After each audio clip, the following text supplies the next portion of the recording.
The Opel GTC Concept really showcases a lot of the appearance solutions that you can expect to see in really the next generation of Opel products throughout the whole portfolio. There are a lot of changes that we're exploring. Some of the things you'll recognize, like the trapezoidal grille and the crease in the front and rear, those are signature cues for Opel. But there's some new cues that we're suggesting, like a more dominant front-end face that you'll notice with these big vertical intake exhausts that are really unmistakable from a down-the-road graphic. We're suggesting maybe a new emblem to communicate the confidence that's happening with the Opel brand.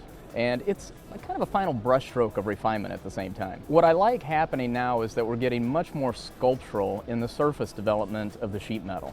So we're integrating the surfaces at a very sophisticated level, and we hope that the customer appreciates that. We want to take that sculptural kind of surface development into the interior as well. They're more wraparound and more inviting. We always haven't had that in the history of Opel, and we want to address that customer need. We do have suggested kind of a red line treatment through the center line of the seats that shows up on the steering wheel. It's actually on the exterior tire, and it is a combination theme that we're kind of expressing here as more of a tasteful performance aesthetic. There's some cues that you want to carry through that people will recognize, so there's a familiarity. Oh, of course, that's an Opel, I understand that. And you'll see that, for instance, in the headlamps and tail lamps, where they still look like they're related to some of the previous portfolio, but they've evolved uniquely.